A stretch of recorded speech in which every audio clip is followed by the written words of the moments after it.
What if the most powerful thing a man could do in a world of gods and magic was simply show up and fix the roof? That's not a metaphor, that's exactly what happened. Corin is not a hero, he is not a chosen one. He does not carry a prophecy, or a bloodline, or a hidden power. He carries a multi-tool, a coil, a paracord, a thermos, some protein bars, and a thick reference book for carpenter restorers. That is his inventory. That is everything he is when he opens his eyes under a sky that is immediately, undeniably wrong. 3 moons hang where one should be.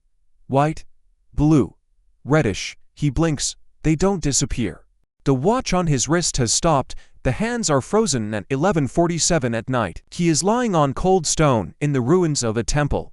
The dome above him has a hole 3 meters wide. The columns are split in 2. The altar is cracked so cleanly, it looks like someone knew exactly where to strike and struck with everything they had. The frescoes on the walls have faded to ghost outlines, tailed shadows of something that was once vivid and alive. The last thing Dan remembers is a chapel in Portland, a beam about to fall, an intern standing directly beneath it. He pushed the intern aside. There was a blow, then darkness, and now this. 3 moons and a shattered temple and cold stone under his back. He does what he always does when he walks into a ruin for the first time. He runs a systematic check. Arms intact, legs intact, backpack present. He stands up. He takes 3 steps. He freezes. 3 girls are sleeping on a pile of dry grass by the broken altar, huddled together like homeless kittens in the cold. The first is golden-haired, wearing a faded dress as thin as gauze. The second is a redhead with traces of soot on her cheeks and old burns across her fingers. The third looks about 20 years old, but her hair is completely gray. All 3 are thin, dirty, barely breathing. Dan doesn't ask questions. He takes off his jacket and covers the golden-haired girl. She doesn't wake, she just presses closer to the warmth. He doesn't know where he is. He doesn't know what kind of world this is. He doesn't know if he can get back. But he knows one thing with absolute professional certainty. There is a hole in that dome. The edges are crumbling. When it rains, water will flood everything within minutes. So, start with the roof. 20 years of habit overrides fear every single time. He runs his flashlight along the walls and counts the cracks. The masonry is old but solid. Someone built this place with love. And here is the thing that makes him stop.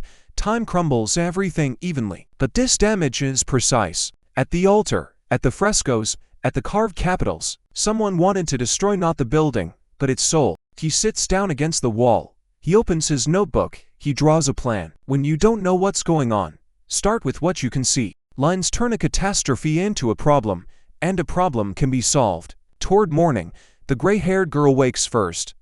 She opens her eyes and immediately tenses. She sees Dan. She sees the notebook. She sees his jacket on the golden-haired girl. Her eyes are dark blue, almost black. The color of deep water. Dan raises his hand slowly. He reaches for the thermos.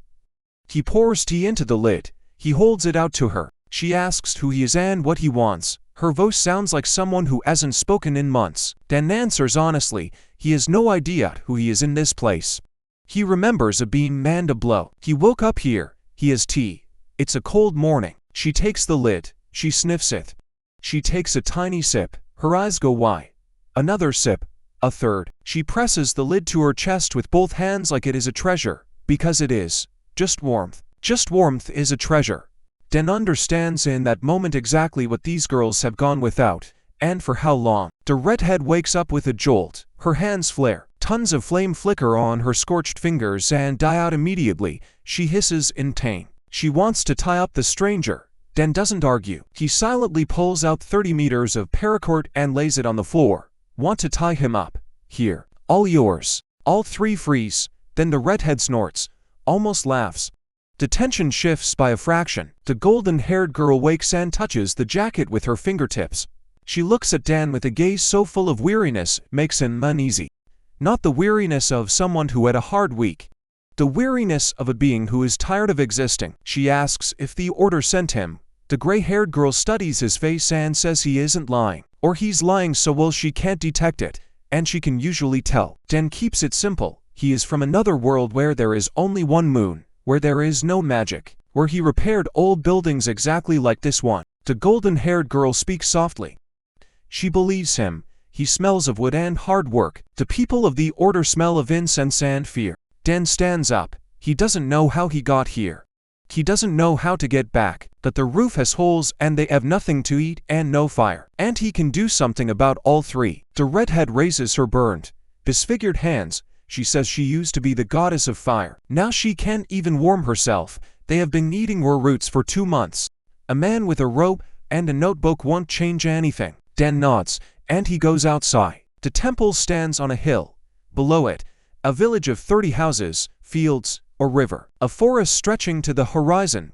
Beautiful, if you forget about the 3 moons. He examines the rear outbuilding, debris, broken clay, stones, old roof tiles. The plan assembles itself in his head before he even picks up the first stone. A stove, a firebox of flat stones, a clay body on straw and sand. A pipe into an existing chimney opening. He finds the opening in an hour. Someone had vented smoke here before. He goes to the river. He finds clay.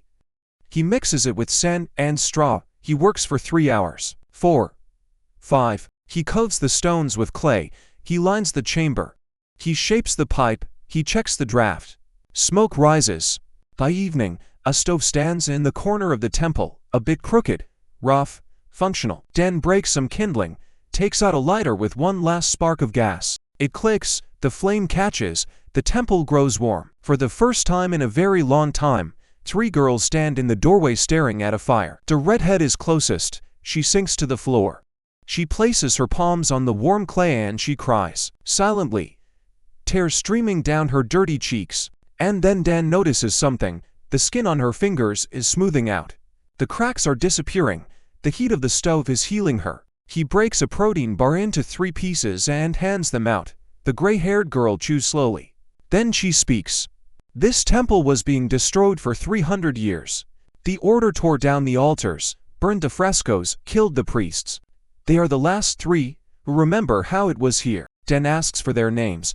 The gray-haired girl says hers is Winter. The golden-haired girl is Aurelia. The redhead, still crying softly, says through her tears, Ignatia. Winter asks why he is doing this. He could go to the village, find food, find a place to sleep. Why fix someone else's temple? Den answers simply. For 20 years he fixed old buildings. Every one of them was someone's home or sacred place. He never left until the job was done.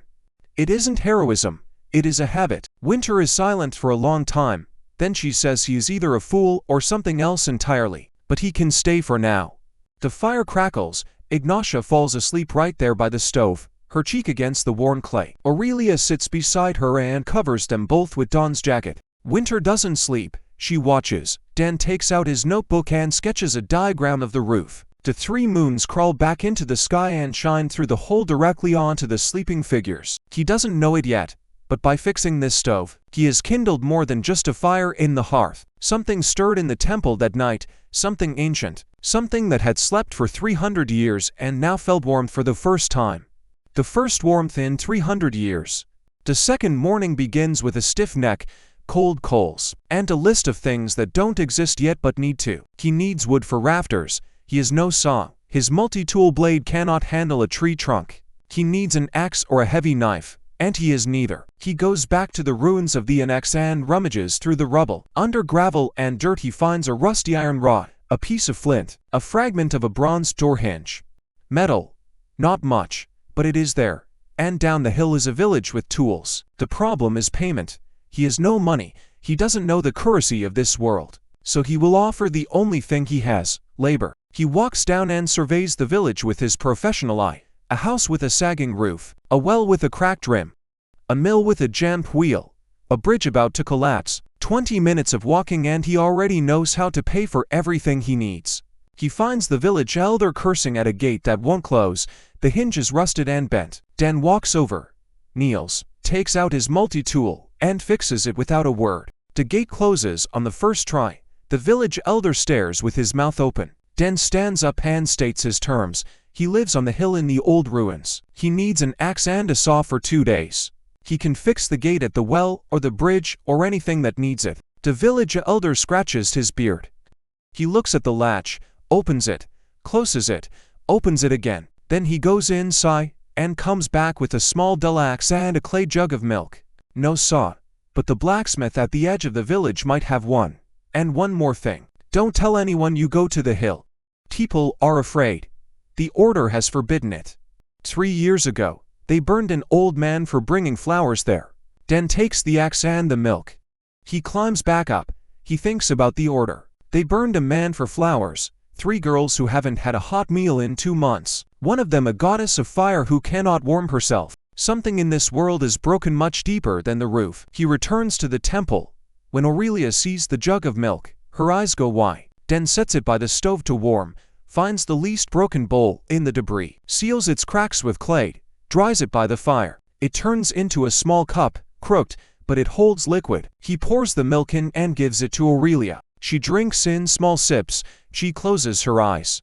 That expression, Den has seen it before. On the faces of people who have long forgotten the taste of ordinary things. Then she opens her eyes and says thank you. So quietly, he almost misses it. He picks up the axe. There is a roof to build. He cuts 6 young trees at the edge of the forest. He hauls them up one by one. Heavy work. On the 3rd log, Ignatia appears without a word, grabs one end, and pulls. Her hands shake. Her sunburned fingers go white with effort. She doesn't complain. She stays through the 4th log and the 5th. By the 6th she has to sit down. Den tells her that's enough, that he'll handle the rest. She glares at him and says she doesn't need pity. Den says it isn't pity. He just needs her to rest because tomorrow will be harder and he'll need help. Ignatia blinks, opens her mouth, closes it, snorts, goes inside. But the corner of her mouth twitches. He notices. By evening he is installed for rafters across the hole in the dome, secured with paracord, layered with branches and dry grass, sealed with clay. Not airtight, but good enough for rain to run down the sides. Winter comes out and studies the structure. She tilts her head back. Then she asks how he calculated the load distribution. Den forgets for a moment that he is speaking to someone from the medieval world. He explains weight distribution, fulcrums, angles of inclination. Winter listens without interrupting. Then she says that old books contain similar principles. Formulas she knows by heart, but there is no one who uses them anymore. Because there is no one left to use them, it is the first real conversation between them. Not about trust, not about who he is, about rafters and angles of inclination. Den feels the tension ease by a fraction. That evening he cooks something between porridge and soup, from wild grain Aurelia gathered by hand. Grain rinsed in stream water, bowled in a shard of stone bowl from the altar. They eat in silence, all 4. Ignatia eats quickly, then stops. She notices Den hasn't taken a portion for himself. He has given his share away. She frowns. She pushes her shard back toward him. She says he should eat. What use is a builder who collapses from hunger? Den takes it. He eats half. He leaves the rest. Ignatia sees this. She says nothing. After dinner he opens his notebook and draws up a plan for the coming days. The spring on the slope that Aurelia mentioned. The second kill for firing tiles. First pottery, then a real roof. Stone is stone, wood is wood. Clay is clay. The hands remember, the mind calculates. The rest will fall into place. Winter approaches and reads over his shoulder. Then she sits beside him and points at the entry about the spring. She tells him it wasn't stones that blocked it. The order blocked it on purpose. To cut the temple off from water, to make the last ones who remain leave or die. Den looks at her. She stares at the wall. Her face is stone. He asks how long the 3 of them have been here. 11 years. They have lived in these ruins for 11 years. At first there were 8 believers with them. Then 6. Then 3. People left. They die. The order took them. The last one left 4 years ago. Since then, just the 3 of them. 3 goddesses in a ruined temple without fire, without water, without hope. Den closes the notebook. He looks at Winter and says that tomorrow, he will dig up that spring. Winter says he doesn't understand. The spring is buried under tons of rock. Is he going to dig it out by himself? Den says he won't go alone. He'll go to the village, fix the well gate he promised, and ask for 2 men with shovels for half a day. If the water flows down the slope toward the village, they get a clean stream. Their current well water is murky. Their gate is broken. They will agree because it is profitable. Winter looks at him for a long moment. Then she says quietly that he thinks like a merchant. Den says he doesn't. He thinks like a contractor.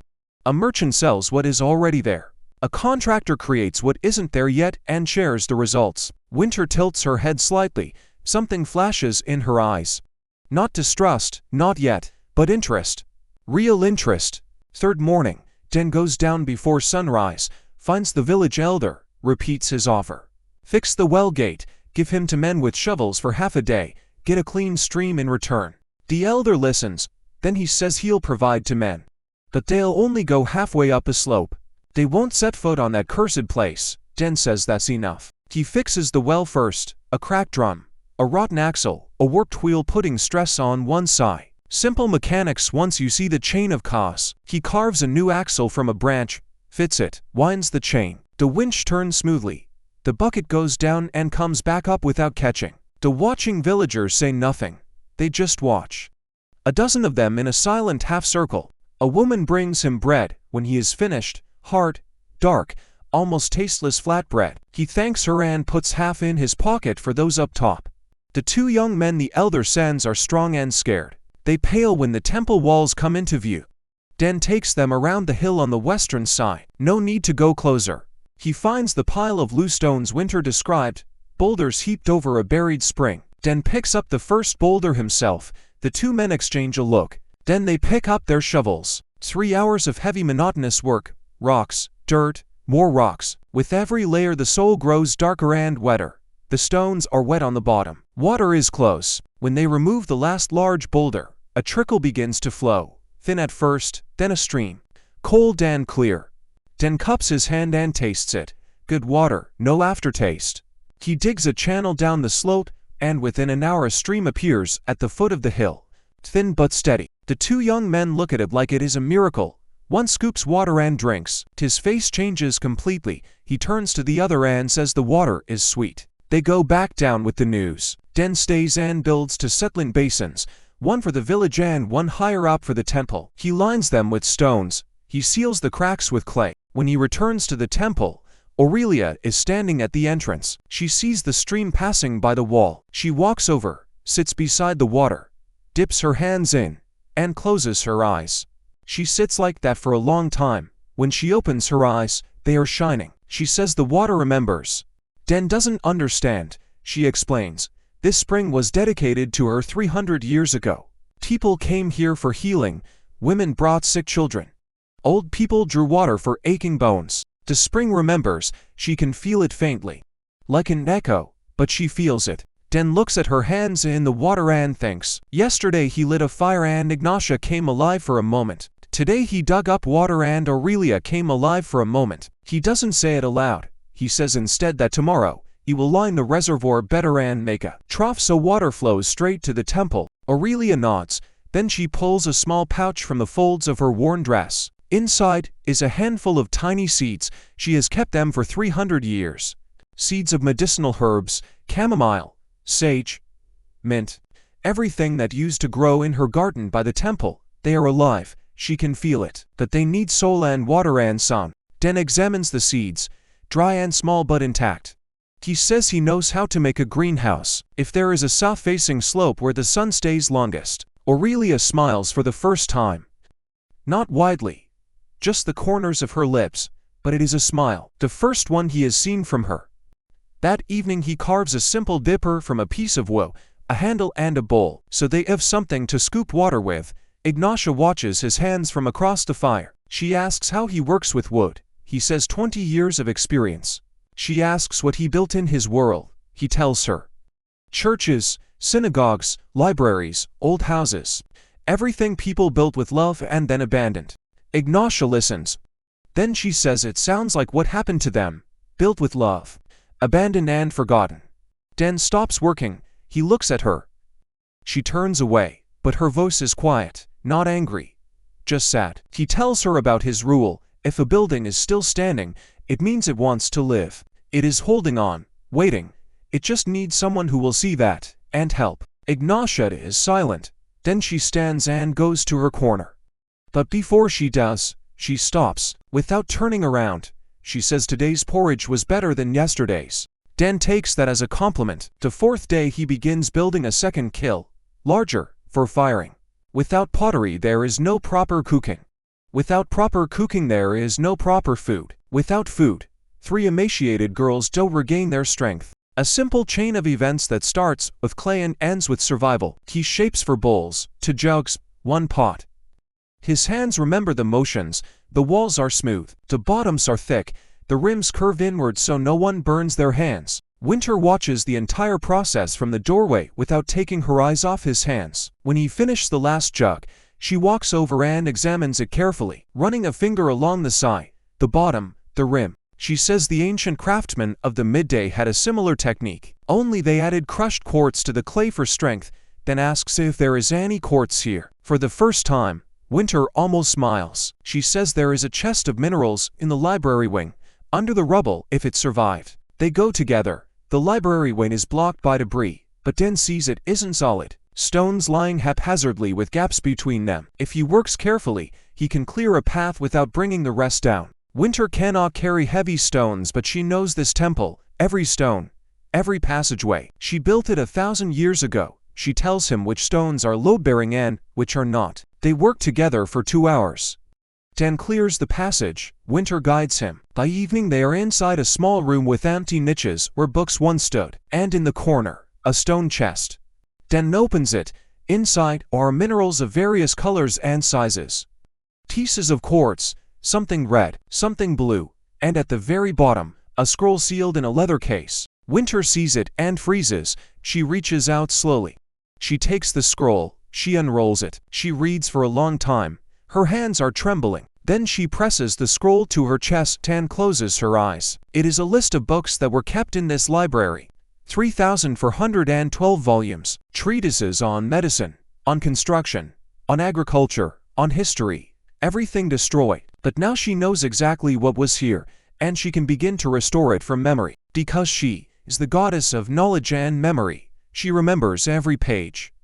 She just needs something to write on. Den reaches into his backpack and takes out his notebook. A week passes, 7 days that changed the temple more than the previous 11 years combined. The roof over the central hall is patched.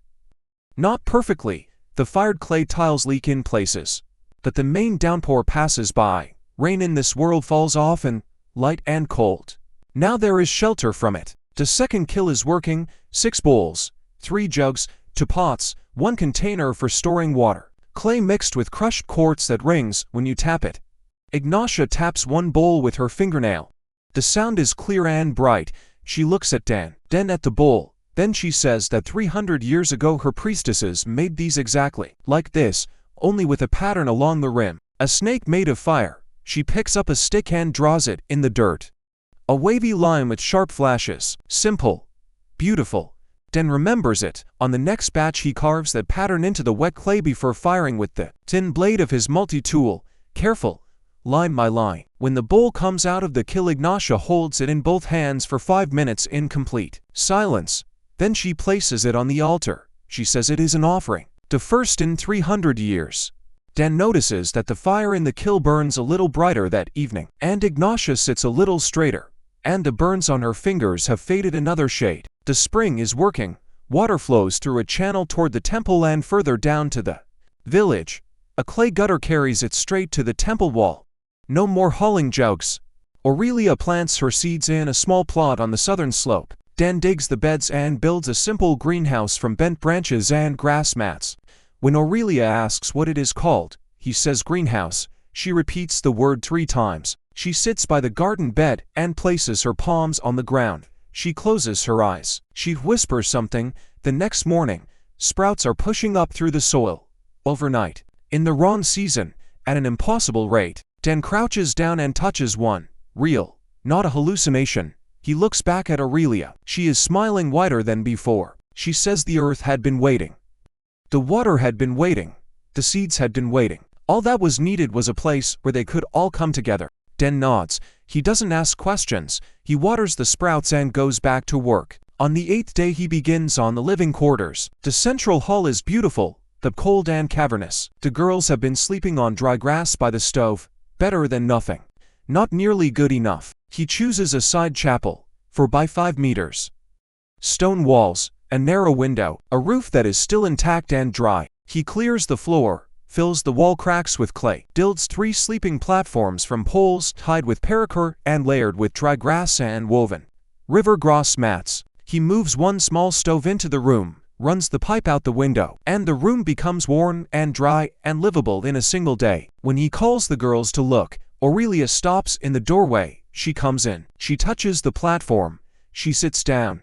She runs her hand over the mat. Then she lies down, curls into a ball, and falls asleep instantly. Her body decided it was finally safe, and shut down. Ignatia stands and looks at the sleeping Aurelia, then at her own cot. She lies down. She doesn't sleep right away. She lies on her back staring at the ceiling and says quietly that this is her first bed in for years. Her voice is steady, but her hands clench the edge of the mat so tightly her knuckles go white. Winter comes in last. She touches the walls, the doorframe, the stove. Then she turns and asks where Dan will sleep. He says he'll set up a corner in the annex near the kill. It's warm, it's fine. Winter shakes her head, leaves, and returns 10 minutes later to show him a small niche in the eastern side chapel. The temple caretaker used to live there. He clears it that evening.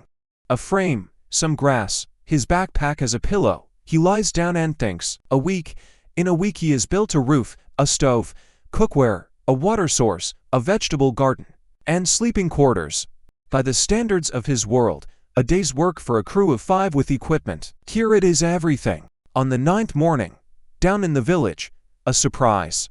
The elder's daughter, Sunri, is waiting with a basket covered in cloth. Inside, 6 eggs, a bunch of greens, a small pot of honey, a thank you for the water. The stream has reached the village. The women are washing clothes in it. The children are drinking from it. Before, they had to walk to fields over to the river. Now the water is here. Sunri stands twisting her apron, then asks quietly if it is true that there is someone else up there on the hill. Den says yes. 3 girls. She nods slowly. She says her grandmother told her about the 3, a long time ago. In a whisper at night, when no one could hear, she said the 3 shining ones had not died, but had fallen asleep, and that someday someone would wake them. Den doesn't know what to say. He hadn't woken anyone up. He just fixed the roof and built a stove. Sunri looks at him for a long moment, then she says she bring more tomorrow, if he doesn't mind. He says he doesn't mind. She leaves quietly. Quickly, Den climbs back up with eggs and honey and a strange new weight in his chest that he doesn't yet have a name for. Aurelia sees the eggs and claps her hands. Den makes an omelette, fried on a hot stone because there is no oil, with herbs chopped by multi-tool, a drop of honey on top. Half of it sticks to the stone. The rest is fluffy and warm. They eat in silence, all 4, Aurelia with her eyes closed. Ignatia fast and then slower when she catches herself, Winter in small deliberate bites. Afterward Dan sits by the entrance and thinks, the village has begun to provide food. That means a connection has been established, tenuous, fragile, but real. He repaired the well. He gave them water. They give eggs and honey. Fair exchange. No sermons. No miracles. Just work and results. That is how it should be. New list. He needs soap. He needs clothes for the girls. Their dresses are rags. He needs fabric or hides or wool. He needs an axe that is actually his. Most urgently, he needs nails. Without nails he cannot build quickly, and nails mean a blacksmith. The village elder mentioned one on the edge of the village. Tomorrow, you will go see him. The blacksmith is short, broad-shouldered, with hands like shovels and a face covered in soot. He is forging something over an anvil. He sees Den and stops. He watches in silence. Den says he needs nails and a saw.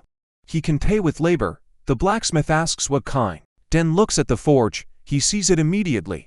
Set up crookedly. Poor draft. Half the heat escaping sideways. The bellows patched and delivering half the air they showed. He says he can reposition the forge. With proper draft, the blacksmith would use half the coal for the same heat. The blacksmith studies him, then the forge, then him again. He says if the stranger breaks the forge, the stranger will be in trouble. Den says he won't break it. He'll rebuild it in 2 days. If the blacksmith is satisfied, nails and a saw. If not, Dan will fix whatever the blacksmith names for free. The blacksmith grunts, he nods. It is the right kind of conversation, no unnecessary words. Dan dismantles, a forge stone by stone, changes the shape of the firebox, narrowed at the bottom, wider at the top, moves the air duct lower, changes the angle of the pipe. He has seen all this in reference books on historical forges, theory and practice. By evening of the 2nd day the forge is fully rebuilt. He lets it dry overnight. In the morning they light it. The blacksmith watches the flames, places a workpiece inside. The metal heats twice as fast. He pumps the bellows. The air flows evenly and strong. The heat turns white. He places the workpiece on the anvil and strikes. The metal yields easily, like butter. He strikes again and again. Then he stops. He looks at Deng, and he smiles widely, teeth black with soot, but the smile is entirely genuine. He says Dan can come whenever he wants. There will be nails, there will be a saw, and something else. He goes into the house and returns with a long object wrapped in cloth. He unwraps it, a real axe. Full-sized, long handle, blade of good sharp steel. He says it is a gift. No one has done anything like this for him in 20 years. Dan takes it, heavy, just right. Work will go 3 times faster with this. He thanks the blacksmith, who then adds one more thing. His grandfather used to go to that temple on the hill, a long time ago, in secret. He carried oil for the lamps. He said it was warm there even in winter. Warm and bright, and it smelled of honey and grass. He pauses. Then he says Dan should be careful. A month ago a man in a white robe came through the village asking about the ruins on the hill. The village elder lied and said no one went there. The man in the white robe wrote something in a book and left. Dan feels a chill move between his shoulder blades. They're already here. Not in force, but their eyes and ears are everywhere. He returns to the temple and tells Winter. She listens calmly, then she says she knew. The order checks all old sites once a season. The Inquisitor has an amulet that senses the presence of divine power. Ever since Dan fixed the furnace and dug up the spring, the power has begun to return. The amulet is getting warm. It is only a matter of time. Sooner or later they will come. Not a scout, a squaw. Dan sits down and opens his notebook. He begins to think like a builder approaching a problem. One path up from below. Forest on 3 sides, cliff on the 4th. Good topography for defense, but there is no one to defend with. 3 exhausted goddesses, 1 village girl, 1 builder with an axe, not an army. He turns the page and begins to sketch a map of the hill. He marks the approaches. He thinks about what a small team could realistically do. Not walls and towers, unrealistic, but trap pits covered with branches and leaves, paracord signal lines with small stones attached, narrow passages between rocks that can be blocked with a single log. He knows these things from hiking trips and survival courses, not military training, but for a small unit moving fast. 10 minutes of warning is worth more than 100 soldiers who arrive too late. He works on the plan for 2 hours, then he shows it to Winter. She studies the drawings for a long time, traces the lines with her finger. Then she gives him a strange look. She asks where he learned this. Dan says it isn't military science. It's basic engineering and physics. If a person walks a path and there is a pit beneath them, they fall. No military training required. Winter says anyone could understand that, but to draw a blueprint where every pit is at the right distance, every tripwire at the right height, every passage leading exactly where it should, that is different. Dan shrugs. That is just how he has always worked. Measure, draw, do. No magic, just a pencil and a brain. He starts work the same day, to trap hits on the main trail, meat-eat. Enough to trip and slow but not maim, covered with thin branches and sprinkled with leaves.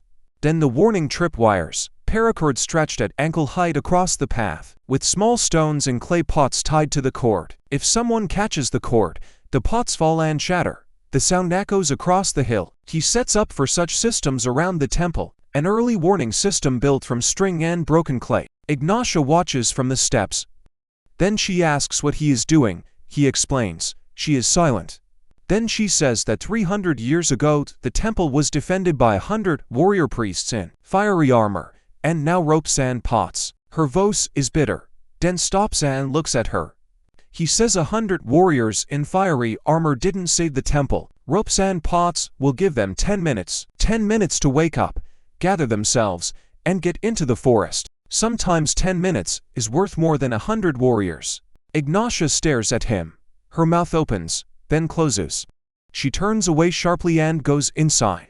An hour later she comes back out and begins silently digging the 3rd pit. They work together until dark, no conversation, just digging. When they finish, Ignatia looks at her hands, caked in dirt, and says her hands haven't done anything useful in a long time. Dan says digging holes is very useful. Ignatia snorts, but it is a warm snort this time. That evening Sunri comes again with a basket, bread, cottage cheese, onions, and a small scrap of coarse cloth, from her mother's memory. Her mother had died and left it behind. Sunri wanted it to be put to good use. Dan takes it and asks if Sunri knows how to sew. She nods modestly. She is an embroiderer, a weaver, golden hands. He asks her to make a shirt for Aurelia, whose dress is rags. Sunri looks up. Her eyes go wide. She asks quietly if it is for that very one. The golden lady, the one her grandmother spoke of. Dan asks if she would like to come up and see the temple. Sunri nods. They go up together. Sunri slows when she sees the walls. She stops when she sees the repaired roof. When she goes inside and sees the stove and the dishes and the sleeping platforms and the jugs of water, she stops completely. Then she sees Aurelia sitting by the window sorting dry grasses in the afternoon light, her hair glowing like molten gold. Aurelia looks up and smiles, like dawn. Sunri's knees buckle. She sinks to the floor. Not from weakness, from reverence. She whispers ancient words, a prayer in a language and does not know. Aurelia stands and walks over. She kneels beside Sunri. She takes her hands and tells her gently, "Don't kneel." She is not a temple statue. She is just Aurelia, who has been sorting a daisy. Sunri raises her head, tears on her cheeks.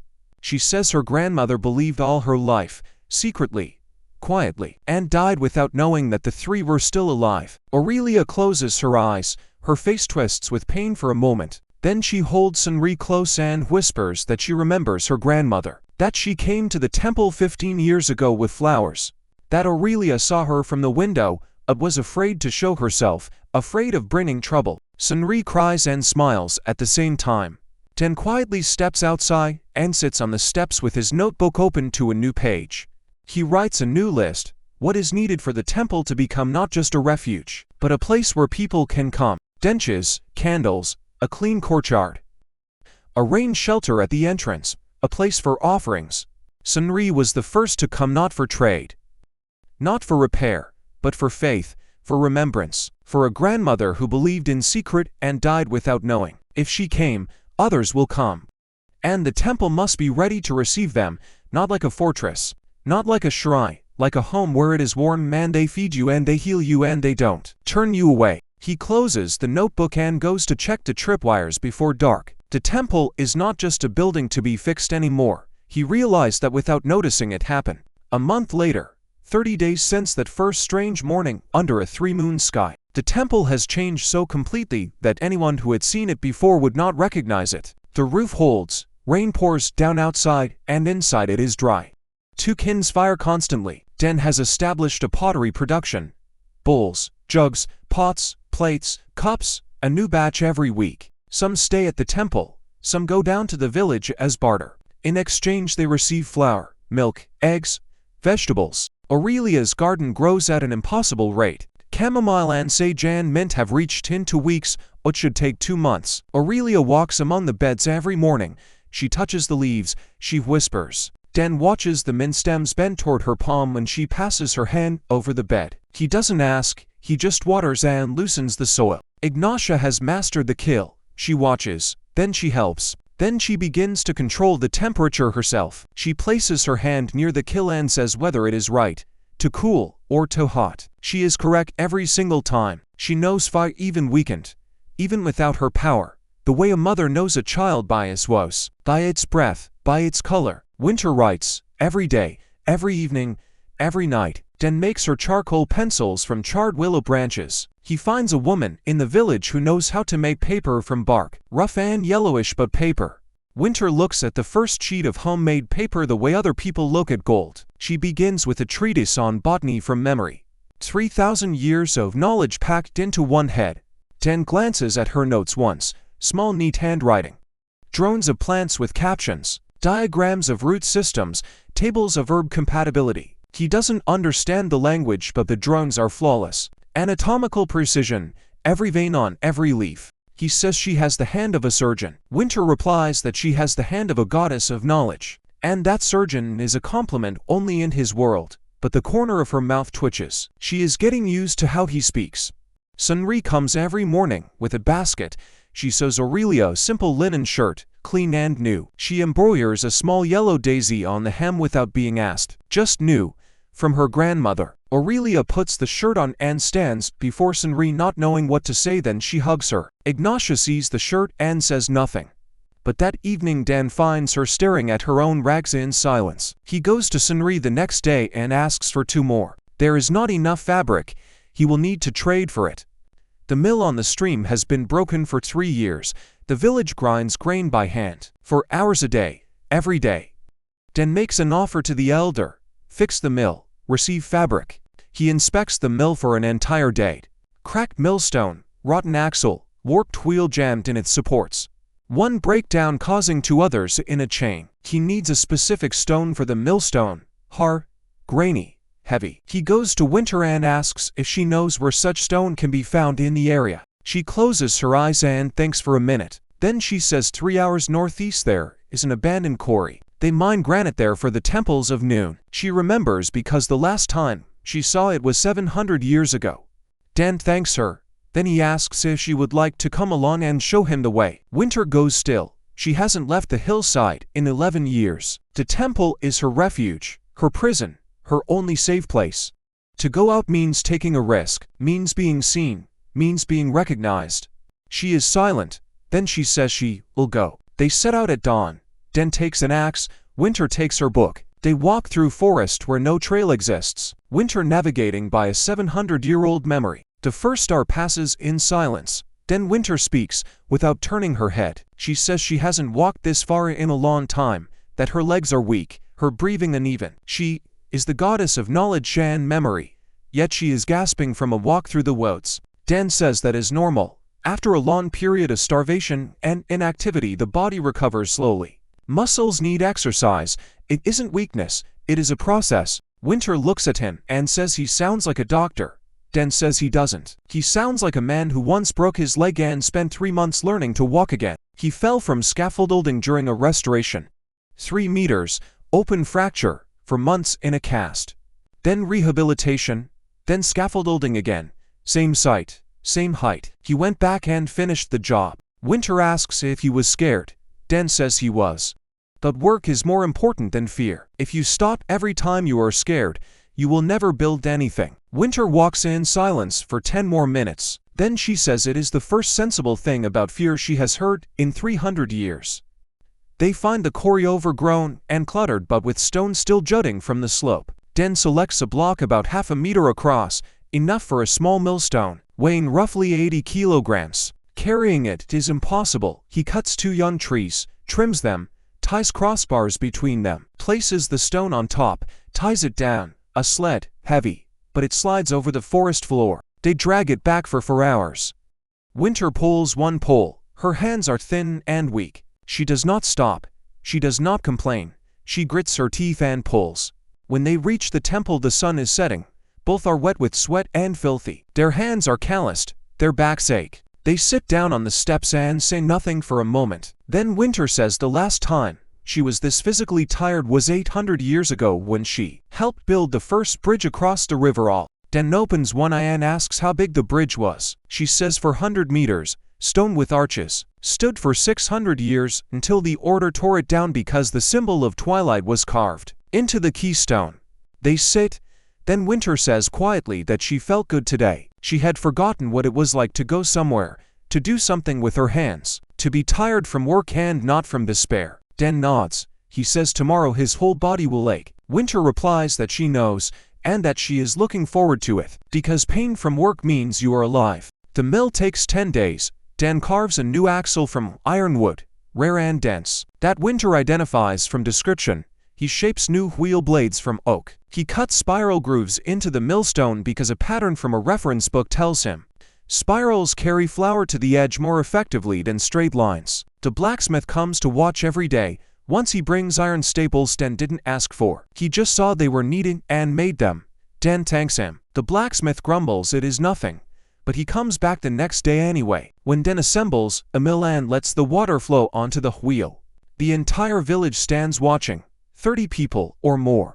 The wheel turns slowly, then faster. The millstone begins to spin. The elder pours in grain. Flour flows out, white and fine and smooth. A woman in the front row gasps, then a second, then a third begins to cry. 3 years of grinding grain by hand, for hours a day, worn down to calluses. And now the mill turns on its own. The water does the work. The elder shakes Don's hand and says the village is in his debt. Den says they aren't. The mill stands on their land, grinds their grain, their water. He just fixed what was broken. The elder's wife places a bowl of hot soup with meat in front of Dang, his first meat in a month. He eats slowly and tries not to show how hungry he is. Then the elder speaks seriously. People in the village have started talking. About the man on the hill, about the water, the mill, the 3 girls up there. People aren't stupid. They remember the old stories. 3 girls in the old temple, 3 moons in the sky. You don't have to be a sage to put those together. For now everyone is keeping quiet. But silence doesn't last. Someone will say too much at the market. Someone will have a drink and brag. And then the men in white robes will come. Then asks how much time they have. The elder says 2 months until the fall fair, where people from all surrounding villages gather, and where the order always sends representatives to watch and listen and take notes. 2 months. Den recalculates everything. He goes back up to the temple and gathers everyone. Aurelia, Ignatia, Winter, Sunri, who has been there since morning. He explains the situation. 2 months until the fair, then possibly the order, possibly a detachment. They need to prepare. Ignatia sits up straight. Her eyes light up. She asks what to do. Den lays his notebook on a rock and shows them the map of the hill. 3 lines of defense. The first at the approaches, pits and trip wires, more than they have now. The second by the temple walls, stone barricades creating narrow passages. If there are 10 of them and the passage allows only 1 through at a time, numerical advantage is gone. The third line is inside, heavy doors with bolts, and a secret exit. Winter confirms it. There is an old underground passage behind the library. It leads to the foot of the hill on the north side, filled in, but passable if they clear it. Den marks it on the map. Then he assigns tasks. Ignatia digs with him. Sunri weaves camouflage mats to cover the pits. Winter clears the underground passage. Aurelia gathers medicinal herbs in case anyone is wounded. They get to work every day, in addition to everything else. 2 hours of preparation. Ignatia grows stronger each week. She eats properly. She sleeps on a cot. Her hands are firmer. The burns are fading. She digs silently and furiously. A shovel then fashioned from flat stone and a stick. One day the shovel breaks. The stone splits in half. Ignatia stands looking at the pieces. She raises her hand. Her fingers tremble. She clenches her fist, unclenches it. A flame flickers in her palm, small, the size of a fingernail, but bright, orange, alive. Ignatia freezes. She stares at her flame. Then she looks up at Den. In her eyes is everything at once. Joy and fear and hope and disbelief. The flame goes out. Her fingers shake harder. She clenches her fist and presses it to her chest. Den says quietly that it was beautiful. Ignatia turns away sharply. Her shoulders shake. Then she breathes deep and turns back. Her eyes are wet but her chin is up. She says she needs a new shovel. Den nods. He makes one. They keep digging. 2 weeks of work. 12 trap pits around the perimeter. 6 trip wires. 2 stone barricades ready to collapse onto the path if the right support is pulled. The underground passage clear and camouflaged with bushes. Den builds to heavy oak doors for the main entrance, iron hinges from the blacksmith. A bolt as thick as a palm. They won't hold a battering ram forever. But for 10 minutes, certainly. Then comes an unexpected addition to the community. A stranger on the path.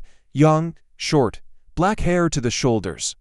Dressed like a local but moving differently. Her face is different. Her gaze is different.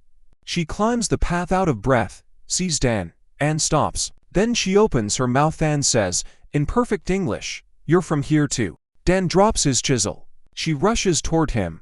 She grabs his shirt and bursts into tears, talking fast through sobs. Her name is Hannah Song, 17 years old, from Seattle. She ended up here 6 months ago, woke up in a field beyond the forest. A village herbalist found her. She has been living with him, helping with herbs, learning the language. She heard from a traveling merchant about a man in the village who speaks strangely and fixes everything and came out of nowhere. She ran 3 hours along the road, because in 6 months, this is the first sign that she is not alone. Den stands there holding the crying girl and says the only thing that comes to mind. Everything is fine. She is not alone. He will make some tea. Hana-san turns out in the following hours to be exactly what she appeared to be. Lively, chatty, loud. She talks non-stop about her 6 months here. Starting fires, eating something with a live bug inside, trying to explain antibiotics to an herbalist, lying awake at night staring at 3 moons and crying quietly so no one would hear. She sees Aurelia and falls silent. She sees Ignatia and falls more silent. She sees Winter and stops breathing. Then she turns to Den and whispers, "Those are the ones, aren't they? The 3 shining ones." Dawn, noon, dusk, the herbalist told her legends. Den confirms it. Hana sits down on the floor and says she feels dizzy. Then she laughs. Then she cries again. Then she says it is like an anime, only real, and that she wants to stay. Den looks at Winter. Winter studies Hana for a long moment. Then she says the girl is telling the truth. She can stay. Hana lifts her tear-streaked face with a huge smile and says thank you, in 4 languages, English, Korean, and 2 versions of the local tongue she has been learning. Hana transforms the temple in a week. Not through construction, through sound, through voice, through laughter. Before her, the temple whispered, now it is nosy. Hana talks constantly with everyone using English with Dan, broken local with Aurelia, gestures with Ignatia who refuses to slow down, and a chaotic mix of English and local with Winter who has learned 100 English words in 3 days and keeps demanding more. Winter asks Hana what electricity is, what an engine is, what photography is, why there is only 1 moon in their world. Hana answers confusingly, waving her arms. Winter writes down every single word in a separate section for notes labeled knowledge from the world of the aliens. Den watches Winter change. Her back straightens. Her eyes grow more alive. Her voice is firmer. Every new fact fills her like water fills a dried-up well. Hana brings with her the tiny inventory of her 6 months. 3 hair ties, a small mirror, a ballpoint pen half dried out but still writing, and a dead phone. Battery died in the first week. But it has photos, mother, father, a dog named Tofu, school friends. She carries it like a talisman even though the screen will never turn on again. Den sees the phone and thinks for a long time. His watch stopped the moment he arrived. Hana's phone worked for a week after she arrived, so electricity exists here. It just doesn't recharge. If only it were possible to create a power source. He stops himself. To complicate it. More urgent things first, but the thought sticks. The hair ties cause a sensation. Hana gives one to Aurelia, who gathers her golden hair into a ponytail and spins her head for 10 minutes in amazement. Ignatia demands one immediately. Hana gives her the second. Ignatia's red hair sticks out in all directions and she is entirely happy. Winter watches all of this. She says she will manage without one, but then notices her touching her gray hair and counting something quietly to herself. That evening he carves a small hairpin from bone. Simple, smooth, 1 prong. He places it beside her notebook while she sleeps. In the morning Winter comes out wearing the hairpin. She says nothing, but she has worn it every day since. Hana becomes the liaison with the village. Young, quick, sociable. The village children cluster around her immediately. She tells them stories about flying carriages and talking boxes and food that arrives on its own. The children listen with their mouths open. Within a week, Hana knows every child in the village by name. Every mother, every father, who is sick, whose cow is limping, whose daughter is getting married. Information flows through her to the temple and back. One morning, she runs up out of breath. A woman in the village is in labor. Difficult birth, going on for a day. The midwife cannot handle it. Aurelia stands up. Dan watches her change in a single second. Shoulders back, eyes clear. Hands still, she says she is going. Dan goes with her. Ignatia too. Hana leads them quickly through the village. People watch as a golden-haired woman in a clean white shirt walks as though she knows exactly where she is going, even though she has never been here before. Inside the house it is cramped and hot and smells of sweat and blood. The woman on the bench is pale and exhausted. The midwife is beside her, old, frightened, her hands shaking. Aurelia enters. She looks around. She approaches the woman. She places her hands on her stomach. She closes her eyes. After a long moment she opens them and tells the midwife clearly, the baby is lying transverse. It needs to be turned. The midwife objects. It is dangerous. The woman is too weak. Aurelia looks at her calmly and tells her to heat water and prepare clean cloth. She will turn the baby. Dan stands at the door. He does not know much about childbirth, but he knows people. Aunt Aurelia is no longer the thin girl in a stranger's shirt he carried on his back 2 months ago. She is who she has always been, a healer, a 1,000-year-old one who has held thousands of children in her arms, who knows every muscle and every bone. The golden glow begins at her fingertips, barely visible. She places her palms on the woman's belly and begins to work. Slow, careful, the baby turns. 20 minutes that feel like an hour. Then the baby is born. A boy, red and wet and screaming and alive. The woman cries, the midwife cries, the husband behind the door cries. Aurelia holds the baby in her arms, small and worn and screaming, and tears stream quietly down her own cheeks. She hands the baby to his mother.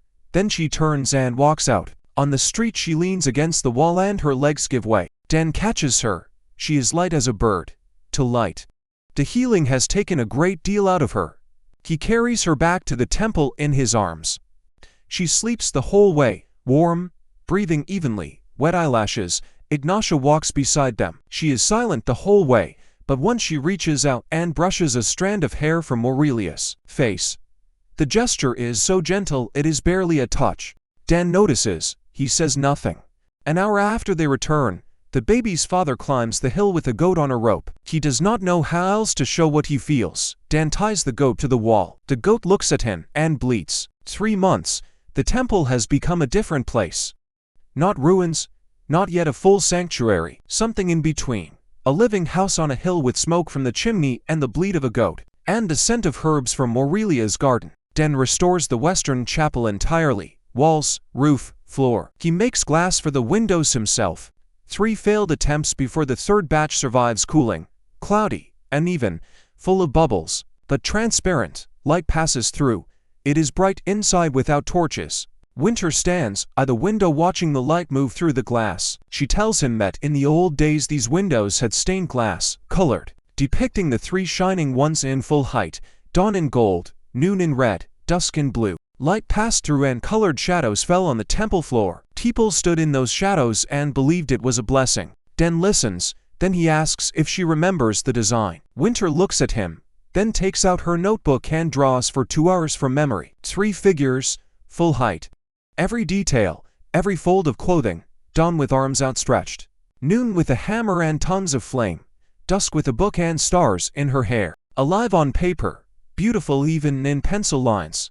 Dan looks from the drawing to Winter and back. Then he says he will try. 2 weeks of work. He grinds mineral stones from the chest into powder. He mixes them with tree resin and oil, experimenting with proportions until the color is clear and the coat holds without cracking. He paints on the glass with a brush made from goat hair tied to a stick. 20 years of restorer's hands. Fine lines, precise strokes, figures taking shape and filling with color, gold, red, blue. When he inserts the finished panel into the window frame of the western chapel, this is what happens. The morning sun shines through. Colored spots fall on the stone floor. Gold, red, blue. 3 pools of light, 3 goddesses in shadow. Not as sharp as real stained glass, but unmistakably there. Aurelia enters and stops. She looks at the light on the floor, then up at the window. She sees herself, arms outstretched, glowing gold. She covers her mouth with her hand. Ignatia stands behind her. She looks at her own image with the hammer and the fire and the freckles. Dan had included because they are in the original. She says nothing. She turns and walks out quickly. Dan hears her on the other side of the wall, breathing fast and ragged, not crying, trying very hard not to cry. Winter is last. She walks straight to the window and touches the glass with her fingertips. She traces the outline of her face. Then she turns to Dan. Her eyes are shining, not from tears, but from something older and deeper. She says the last stained glass window made in their honor was smashed 293 years ago in the temple of the city of Calvis. Priests of the order smashed it with sticks. All the people watched.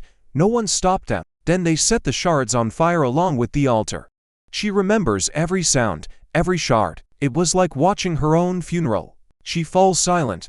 Then she says that this window, this clumsy murky crooked window painted with berries and stones, is the most beautiful stained glass she has seen in 3,000 years. Dan opens his mouth to respond. He doesn't get the chance. Hannah's scream rings out from outside. Sharp, frightened. He runs. Hana stands on the steps pointing down the hill. 5 people are climbing the path, leather jackets. Weapons, not soldiers, not the Order's white robes. Something else.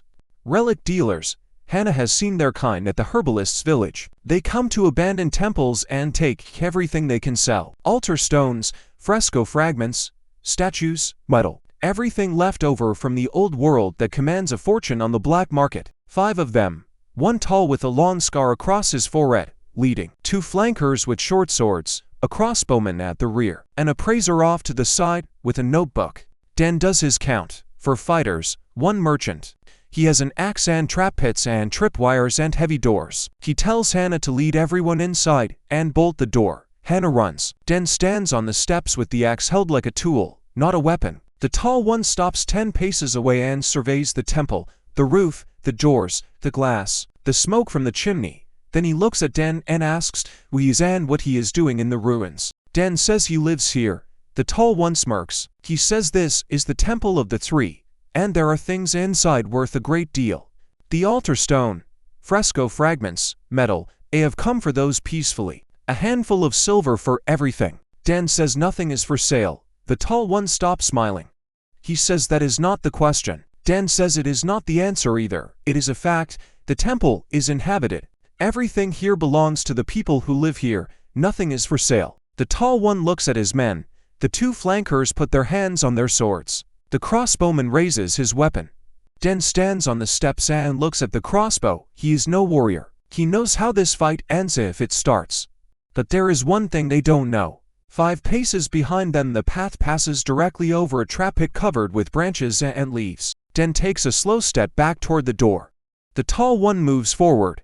The 2 flankers follow. 3 steps. 4. The tall one steps onto the covered pit. The branches crack. He sinks knee-deep and pitches forward. 1 flanker jerks sideways and hits a tripline. The clay pots fall. They shatter. The sound crashes across the hill. The second flanker trips the paracord and goes down, his sword flying free. Den spins and runs into the temple. He slams the door. He throws the bolt.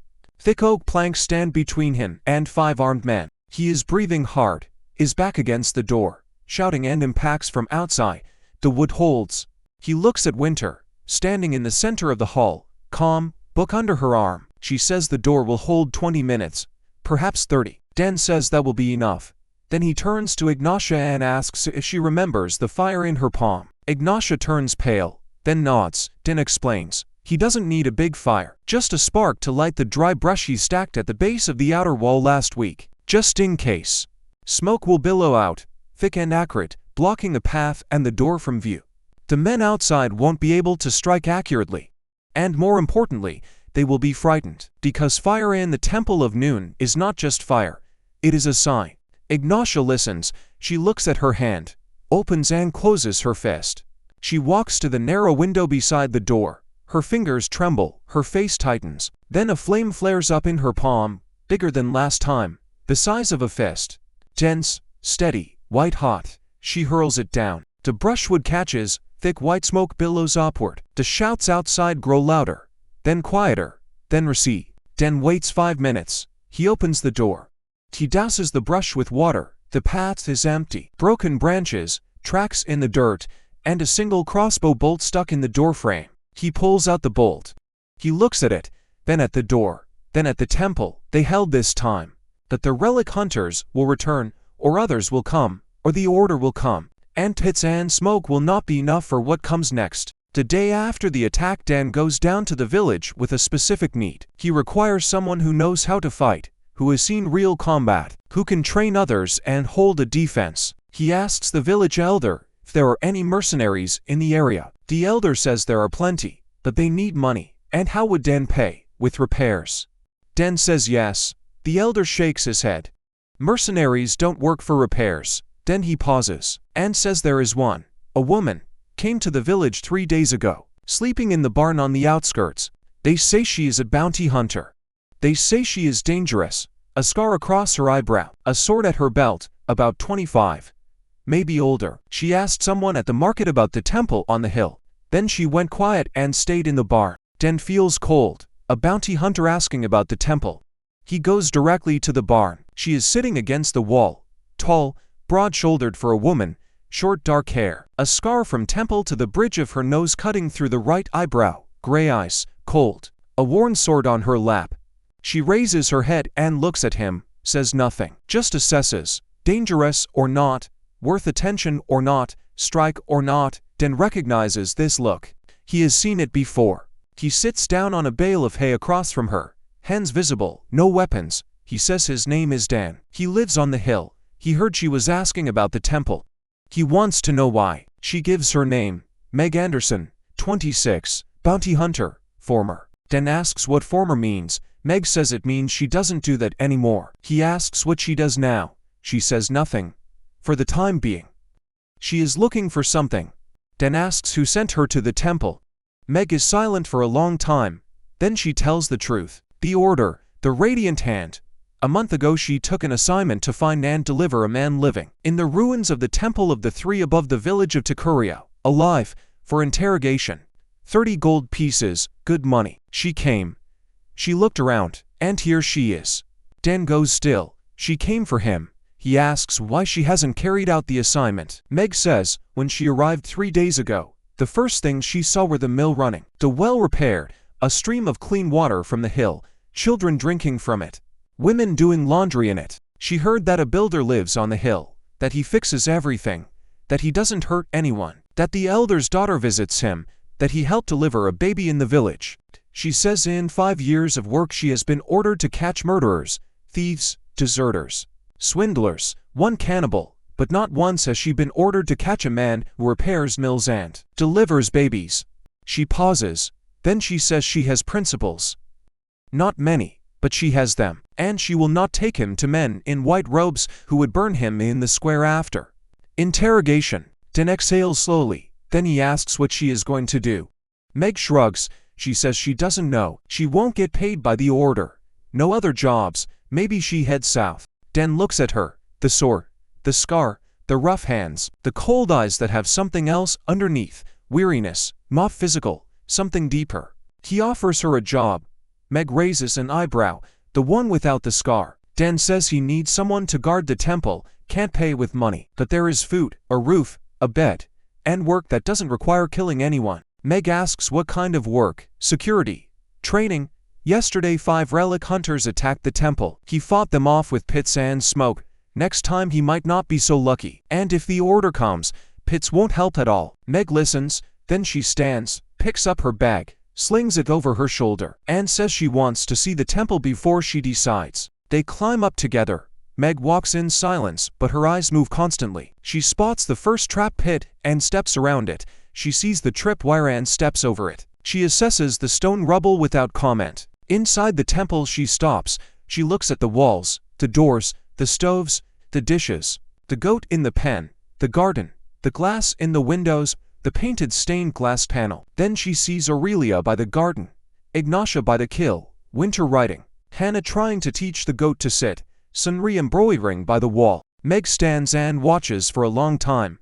Then she turns to Dan and says he is crazy. 1 man, 5 women, a ruined temple, and an entire order as enemies. Dan replies that the temple is not that ruined anymore. Meg almost smiles, almost. She drops her bag in the corner, sets her sword beside it, and says she is staying on a trial basis, 1 month. If she doesn't like it after a month, she will leave. Dan says that is fair. He writes it in his notebook.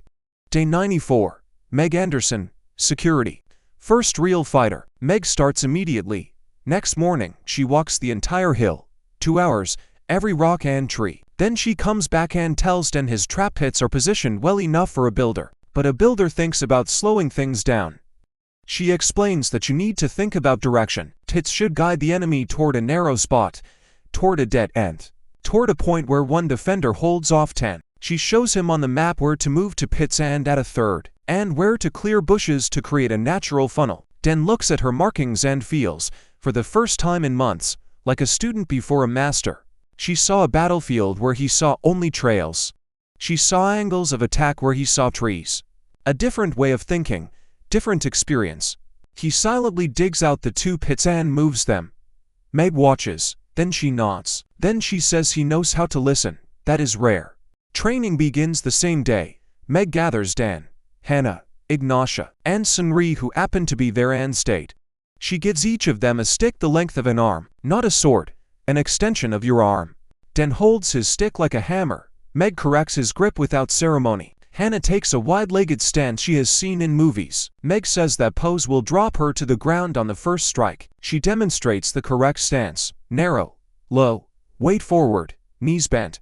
They practice the stance for an hour. Just the stance. Meg walks among them and pushes their shoulders to test stability. Several people fall. They get up and start over. By evening everyone is sweaty and irritated. Ignatia asks when they will learn to strike. Meg says when they learn to stand. Ignatia snorts. Without warning, Meg shoves her in the shoulder. Ignatia goes to the ground. Meg says, "That is why." Ignatia lies on her back, red with anger. Then she gets up. She brushes off. She gets back into position, low and steady. Meg shoves her again. Ignatia sways but holds. Meg nods and says better. They stare at each other in the dark and both are almost smiling. That evening Meg sits by the fire and eats porridge from a bowl with the midday ornament carved into it.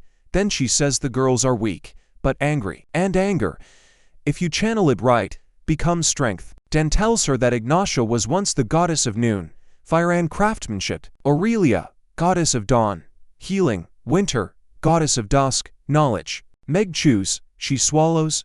Then she says he is serious. Den says he is. Meg looks at the temple, at the stained glass window, at Aurelia in the garden, at Ignatia by the kill, at Winter writing by candlelight. Then she says she has seen stranger things. She doesn't specify what. They sit by the fire. 3 moons rise above the forest. Meg looks at them. She asks quietly, which one belongs to whom? Den points. The white one is Lyra, Aurelia's moon. The blue one is Altu's, Winter's. The red one is Silvo, Ignatia's. 3 moons for 3 goddesses. When they were in power, the moon shone brighter. Now they are pale, dusty. Meg looks at them for a long time. Then she says one word. Beautiful. And she is silent for the rest of the evening. 6 months. Den stands on the temple roof and looks down at the village. The path from the hill to Tokoria is worn bare to the ground. People walk it every day now. First Senri alone, then 2 women gathering herbs for Aurelia, then a hunter with a dislocated shoulder, then an old man with bad knees, then a mother with a child whose cough would not stop. Aurelia heals quietly, without fanfare. She lays her hands on them. She closes her eyes. A golden glow at her fingertips. The cough stops, the shoulder resets, the knees go quiet. People leave in silence and return with food, cloth, firewood. Gratitude, they don't voice a lot, but which shows in everything they bring. Word spreads slowly, like water moving over stone. In the neighboring villages people begin to whisper. On the hill above Tokoria someone heals. Someone mends, someone teaches. The names of the 3 are not spoken. People are afraid, but they come. In 6 months Aurelia has treated for sick children. 2 women in labor. 1 old man with a fever from which he was supposed to die. He did not die. He got up after 3 days. His granddaughter brought a sack of wool to the temple. From this wool Senri knitted warm socks for Winter, whose feet have been cold for 1,000 years. Winter puts them on and sits motionless for 10 minutes. Then she says it is the best thing she has worn in 300 years, including the crown. Ignatia has changed. 6 months of training with Meg and work at the furnace. Her body is stronger, her shoulders broader, her hands firm and confident. The burns on her fingers have faded to thin white lines like a spider's web. The fire is returning drop by drop. She can light a candle with a snap of her fingers. She can heat a stone with her palm. She can hold a flame on her hand for 20 seconds before her strength runs out. Each week those 20 seconds become 22, then 25. Den proposes a project, a bell for the temple, bronze, or real one. Ignatia looks at him as if he has lost his mind. She says that needs a lot of bronze and a mold for casting and temperatures their furnace cannot reach. Den says the blacksmith has copper and tin, not much but enough for a small bell. He will carve the mold out of clay. The temperature won't come from the furnace. It will come from her. Ignatia falls silent. Then she asks what he means. Den explains the lost wax casting method, an ancient technology from his world, and how if she could hold white-hot flame in the enclosed space of a crucible for 5 uninterrupted minutes, the bronze would flow. Ignatia looks at him. Something burns in her eyes. Not fire, excitement. She says she will try. They work on the bell for 3 weeks. Dan carves the mold layer by layer. Inner clay core, wax model on top, outer clay shell, dried and fired until the wax melts away and leaves only the void in the exact shape of the bell. He has read about this in reference books. Lost wax casting, here it is forgotten knowledge. The day of the pour, then builds a small fireclay crucible and places pieces of copper and tin. Inside, Ignatia sits beside it and places her hands on either side. She closes her eyes, she concentrates. A flame flares on her palms, not small like before but dense and steady and white. Real heat, the kind that makes you step back. Den steps back, his face burns from 3 meters away. The metal in the crucible turns red, then yellow, then begins to flow. Ignatia holds on. 5 seconds, 10, 20, 30. Sweat pours down her face. Her teeth are clenched. The veins in her neck stand out.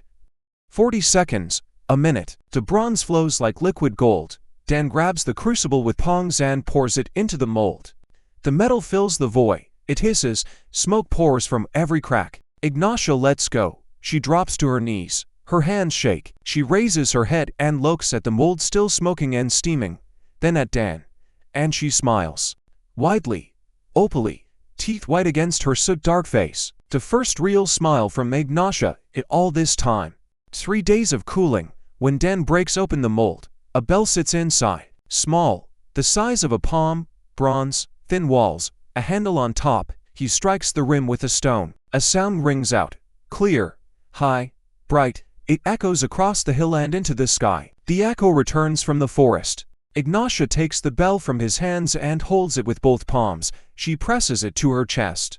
Then she carries it to the altar in the West Chapel and sets it beside the bowl with her ornament. 2 offerings, both made by her hands, both the first in 300 years. She stands at the altar in silence. Then she says, without turning around, that 300 years ago bells the size of a house hung in her temples, ringing at dawn and dusk every day for 1,000 years. The order took them down and melted them into weapons. Her bells became the swords that killed her priests. She pauses, then she says, this bell is small and a little crooked with a bubble of air at the rim, but her hands made it for the first time in 300 years, and no one will melt it down. Not while she is alive. Her voice is steady, firm, not a goddess performing, a person meaning every word. A year. Dan carved that mark on the doorframe of his niche. 365 days, more or less. Counted by lunar cycles, he might be off by a week. The point is not the precision. The point is that a year has passed and the temple on the hill is now visible from afar. The roof is intact, the walls are whitewashed with lime from the quarry. The courtyard is cleared. Aurelia's garden has become a garden of herbs and flowers and small trees that by every natural law should not exist yet, but do. Winter's library occupies a small room with oak shelves and made from scratch. Books stand on those shelves, handwritten, on bark paper, leather-covered. Winter's small, even precise hand throughout. 42 volumes in a year. Treatises on botany, medicine, construction, history, astronomy. 3,000 years of knowledge restored with charcoal pencils on handmade paper. Then one day a stranger arrives at the temple. Skinny, young, about 20, frightened eyes, ink-stained fingers. He is a scribe who fled an order monastery on the 3rd continent. He sailed across a sea. He walked for 2 months. He heard from a merchant that somewhere in the north there is a temple where real books are kept. Books not rewritten by the order. He found the hill. He found the shelves. He stands and looks at them and then drops to his knees and weeps. He says at the monastery they forced him to rewrite history, remove the names of the 3, change dates, add words that were never there. He rewrote 200 books, hating himself every time. And now, right in front of him, a shelf where everything is correct. The names are in place. The dates are right. The knowledge is intact. Winter stands beside him. She reaches out her hand and helps him up. She says that if he knows how to write, she has a great deal of work for him. 3,412 volumes will not restore themselves. The scribe's name is Finn. He stays. Within a week he is writing 12 hours a day. Winter dictates. Finn records. They forget to eat and sleep until Hannah places bowls of porridge between them and tells them that dead scribes write poorly. Dan watches the temple and thinks that it has outgrown him. He started alone with a backpack and a multi-tool. Now 9 people live here. 3 goddesses, Hannah, Meg, Sunri, Finn, 10, and a goat. The goat Hana named Tofu after her dog back home. Tofu gives milk every day and bites Den every other day. Stability. Meg's training has produced results. Den can take a stick blow and not fall. Hana has learned to dodge. Sunri turns out to be precise in a way no one expected. She doesn't strike hard. She always strikes where she aims. Meg says she would make an excellent archer. Den makes a bow from ashwood with a bowstring from sinew a hunter donated, arrow tips of stone. Sunri hits the target from 20 paces on her third try and consistently from her fifth. She has carried the bow with her every day since. Ignatia trains harder than anyone. She and Meg spar every morning. The sticks crack so loudly the echo rolls down the hill. Ignatia loses every time. Meg is faster and more experienced. But Ignatia does not give up.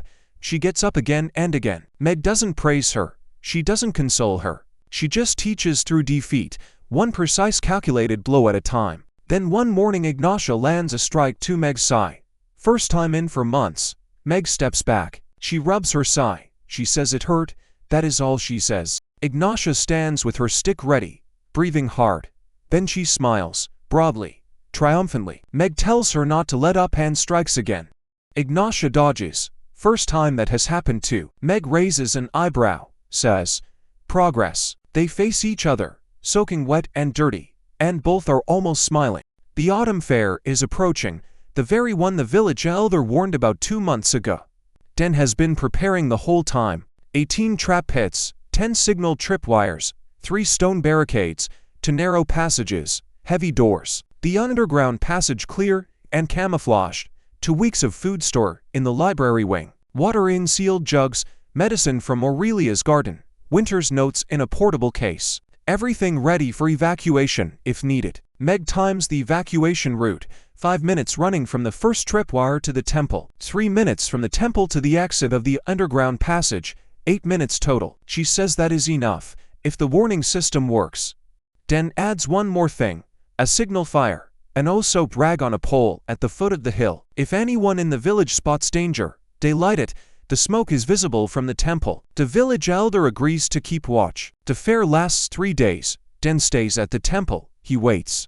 Meg goes down dressed as a peasant woman and walks among the stalls listening and watching. She returns on the evening of the first day. To people from the order at the fair, in ordinary clothes, but she recognized them by their boots. The order's boots have metal toe caps. They walk the fair like ordinary travelers and ask careful unobtrusive questions about the area. Professionals, not a punitive squad, reconnaissance, gathering information. On the second day one of the order's men approaches the well and asks who repaired it.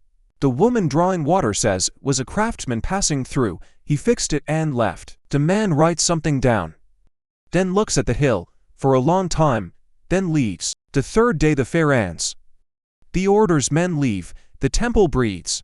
But Dan knows this is a pause, not an end. They will return with questions or with swords. He opens his notebook and draws a diagram. The temple at the center, the village surrounding it, other villages beyond, lines between them, connections, people, resources. A network, slowly forming, but forming. 1 year and 6 months, 120 volumes in Winter's library. Thin copies without stopping. 3 women from the village now make paper from bark and bring it. Every week, taking finished books back to neighboring villages in quiet, unmarked bundles. Books on herbs, on construction, on arithmetic, on reading. Moving from hand to hand without names attached. Winter teaches the village children. Every morning 10 of them climb the hill and sit in the west chapel, where Den hung a dark smooth board on the wall. Winter writes with chalk. Letters, numbers, words. The children repeat in whispers because Winter speaks softly and they follow her. Hannah helps, she translates, she invents games. She turns arithmetic into a competition. Who can add fastest, who can subtract most accurately. The children squeal with delight. Winter watches Hannah teach and shakes her head, not in disapproval, but in genuine surprise. She has never seen learning happen through play. She records Hannah's methods in a separate volume. She calls it a treatise on pedagogy. Hannah discovers, Isen says it is too grand a title for someone who just showed children how to count on their fingers. Winter says that is what a treatise on pedagogy is. Then he expands the western wing. He builds a canopy with long oak benches beneath it. He carves a symbol on each backrest. A daisy on one, a flame on another, a star on a third. Not for beauty, so the children touch the symbols while they sit and remember without being told. One day, while Dan is cutting the door frame for the library, working with a chisel and hammer, carving a pattern of grapevine and small round berries Aurelia calls sun tears. Winter comes out and stops. She looks at the finished frame for a minute. Then she walks over. She touches the carving. She runs her finger along the berries, the leaves, the vine. Then she places her palm over his hand. Just places it there. Cold fingers on warm skin. A light touch. She doesn't say a word. Then she takes her hand away and goes inside. Dan stands looking at his own hand. Then at the door. Then he quietly goes back to work. He doesn't sleep that night. He sits on the roof and looks at the stars. And he thinks about the fresco in the central hall, the one he has been slowly cleaning for months. Beneath the top layer of plaster is a middle layer. Beneath that an original, 1,000 years old. Colors faded but images intact. There are 3 goddesses in the fresco. Aurelia in gold, Ignatia in red, Winter in blue. Arms outstretched toward the viewer, but to the right of Winter there is a 4th space. Not empty. Erased. Someone removed the 4th figure carefully, professionally, chemically. Layer by layer, the paint stripped to bare plaster. The plaster smoothed and painted over with background color. If you didn't know where to look you wouldn't find it, but Dan is a restorer. He sees things like that. And the outline remains, barely visible, the shadow of a 4th figure, taller than the others, with something dark where the others have halos of gold, red, and blue. He had asked Winter about it a month ago. She went silent for a long time, then said she didn't remember. There is a hole in her memory. She knows something was there, but she doesn't know what, like a torn-out page. It torments her. He sees it. At night she sits in the library going through her notes, searching for anything that might catch on something. A name, an event, a detail. Nothing. A blank. Finn helps. He searches his memory of the monastery records and finds a single indirect mention in the Order's founding chronicles. 1 line. And the 4th light went out before the Order lit its own. The 4th light. Winter reads it and turns pale. She says it is confirmation. There was a 4th before the Order, before the Great Substitution, and she was not extinguished by the Order's hand. Earlier, much earlier. Dan thinks about this on the roof. The 4th. Erased, forgotten. But her shadow is on the wall, and shadows don't disappear as long as the wall stands. He decides he will search, layer by layer, like a restorer uncovering the original beneath layers of paint, until a face emerges. He climbs down. He passes the girl's room. The door is ajar. Inside, Aurelia sleeping with one hand dangling off the cot, Ignatia face down, snoring softly. Hannah curled around her dead phone, Sunri on her back like a soldier, Meg against the wall, hand on her sword even in sleep. Winter is not sleeping.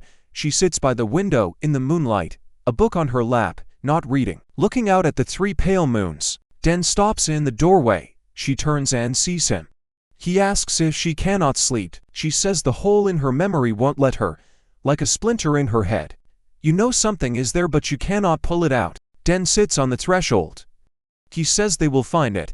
The fresco is a clue. Finn found a line in the chronicle. He will keep clearing the wall behind the altar. There are often more layers under the plaster, earlier ones, with details not visible on the surface. Winter listens, then she says quietly, and he talks about memory as if it were a wall. Layers under one painting, another under that, a third beneath that.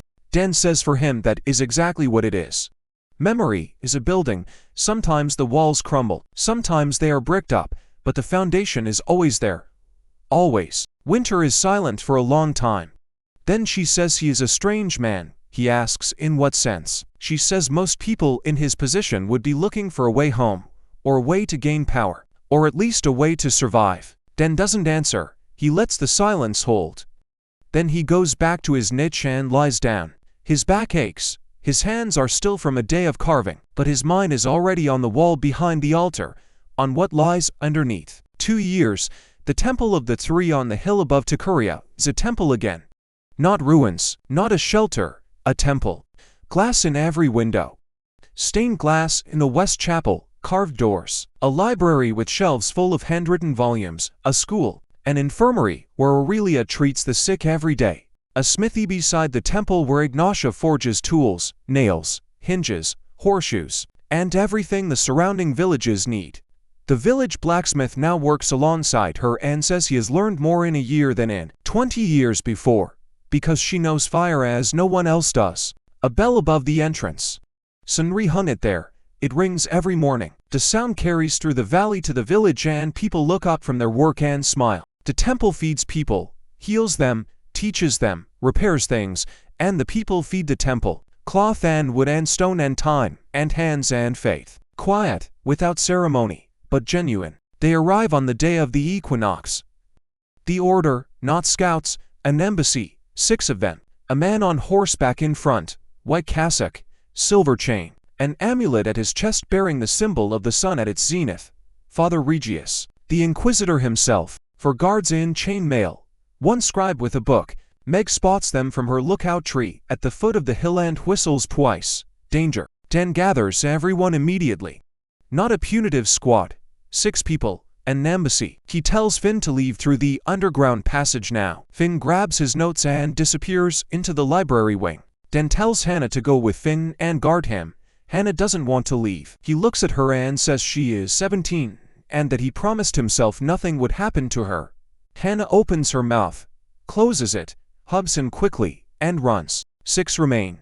Dan, the 3 goddesses, Meg, Sunri. He tells Sunri to go home to the village. She shakes her head, quietly, stubbornly. She will stay. Meg comes close to Dan and asks quietly what the plan is. Dan thinks, an embassy, not a punitive expedition.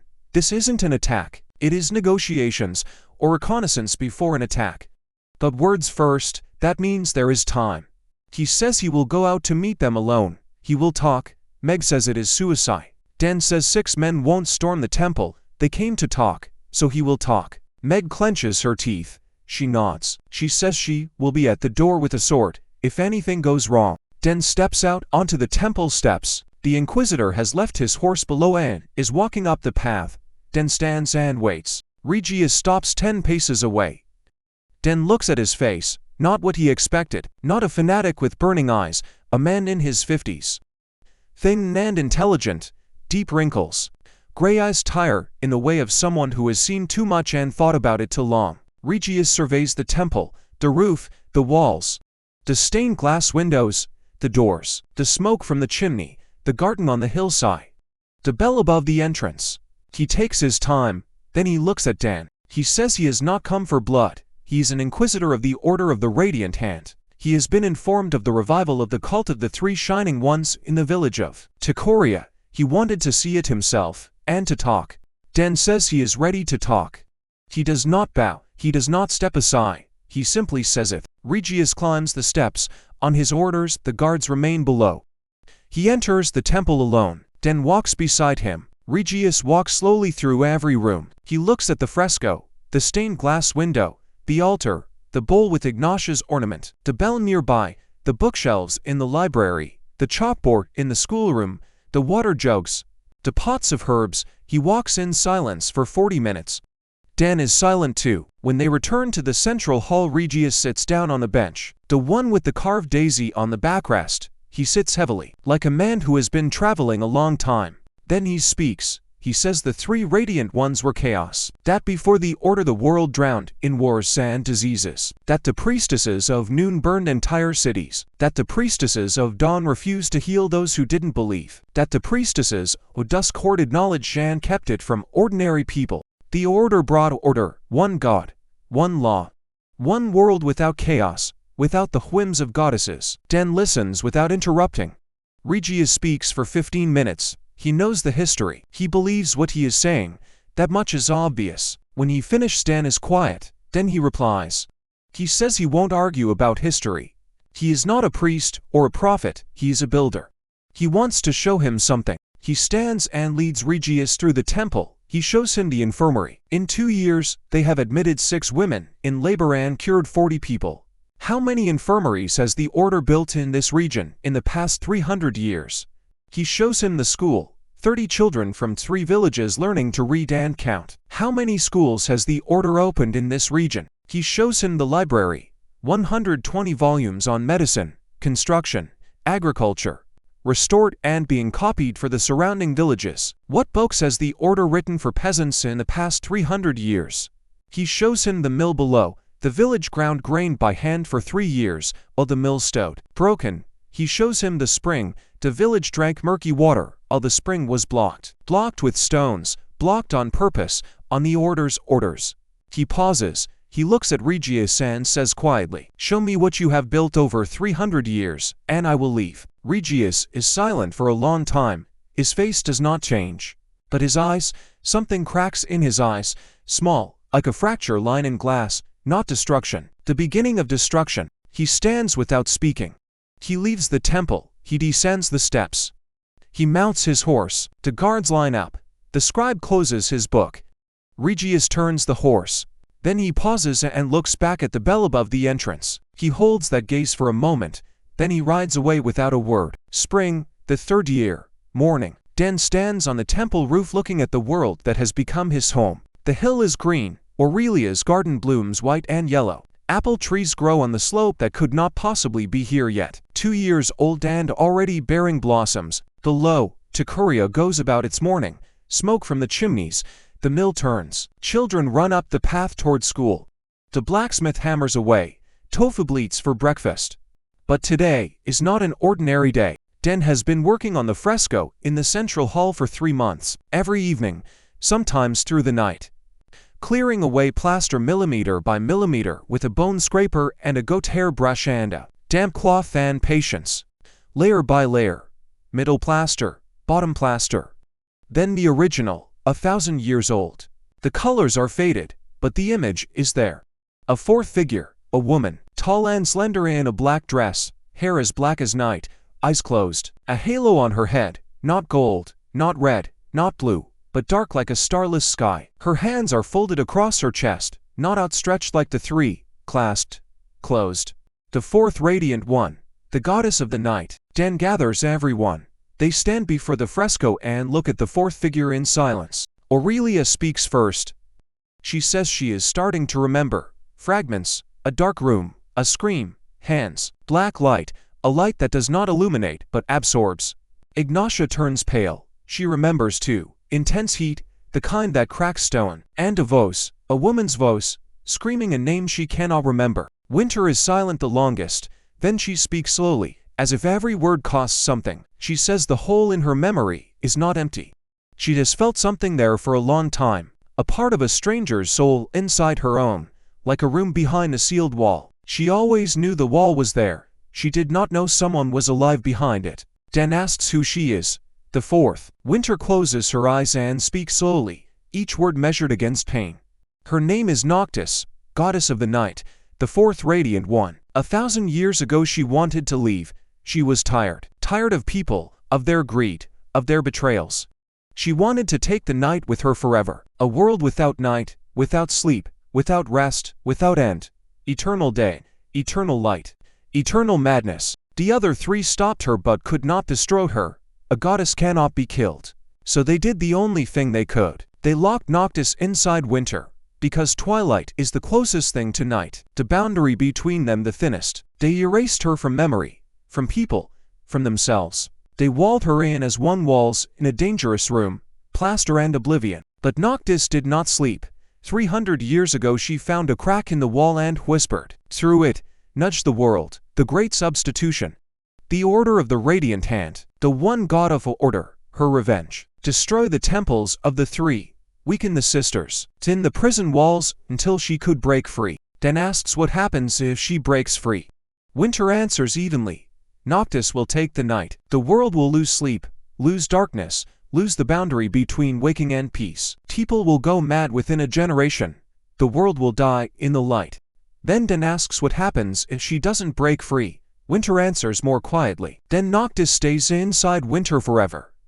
An eternal war within, two minds in one body. Winter will never be free, never whole, until the end of time. The silence in the temple is long and heavy. Then Den says there is a 3rd way. Everyone looks at him. He says that when he finds an old building with a walled-up room, he doesn't break down the wall with a sledgehammer, and he doesn't leave it as it is either. He taps on it. He listens. He tries to understand what is inside, why it was bricked up, what they were afraid of, and whether it can be opened carefully, so as not to destroy the building, and not to leave it sealed forever. Because a walled-up room is always a problem. Sooner or later the wall will crack on its own. Better to open it on your terms than wait for it to collapse. Winter asks what he is suggesting. He says he wants to talk to Noctis directly, through Winter, to understand what hurts, why she wanted to leave, what she needs, not as a goddess, as a being who has been locked inside someone else's head for 1,000 years. Aurelia says it is dangerous. Noctis might take control, might break through the connection. Ignatia says she will be there with fire if anything goes wrong. Meg places her hand on her sword. She will be there too. Winter looks at Dan for a long time, then she nods. They sit down by the altar facing each other. Winter closes her eyes. Dan takes her hands in both of his, cold, slender, trembling. He holds them tight. Aurelia places her hands on Winter's shoulders, a golden glow, protection. Ignatia stands behind Dan, palms open, flame ready. Meg at the door, Hannah behind her, Sunri with her bow, Finn against the wall with a quill, ready to recur everything. Winter speaks, but not in her own voice. The voice is lower, deeper, older, colder. The voice of Noctis. She asks who he is. Dan answers, the builder. She asks what he wants. He answers, to understand. A long silence. Then Noctis says there is nothing to understand. She is tired. She was tired 1,000 years ago.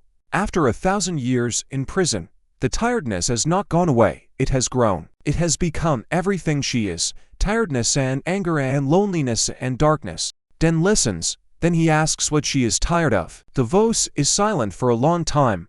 Then it answers, ingratitude. She gave people the night, sleep, rest, peace, silence, the end of the day, the boundary beyond which one could breathe.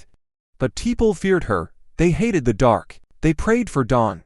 They lit bonfires to drive her away. For 1,000 years she gave them rest, and they called her name a curse. Dan listens to all of it.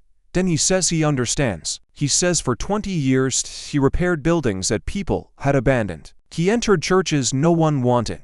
Libraries that had been closed, houses written off as gone. Every time, the building was alive, waiting, hoping. And every time, people walked past because they didn't see. Because what is old and dark and forgotten is frightening. He pauses. Then he says, night is not a curse.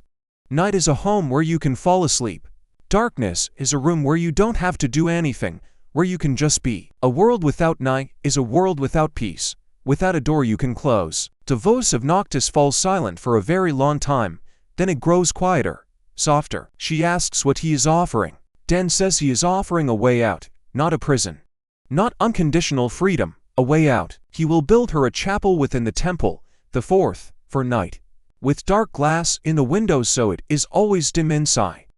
A candle that burns quietly, a bed, silence, a place where night can be night. Not locked up, not set loose, at home, like the other three, with a name, a chapel, offerings, with people who come not because they are afraid but because they are tired and want to rest. The voice is silent for so long that Dan thinks the connection has broken. Then Noctis asks quietly, why is he doing this? Dan answers, because there are 3 chapels in this temple and 4 figures in the fresco. And because he repairs what is broken. Everything that is broken, even if it is a goddess. Silence. Then Winter's hands stop trembling.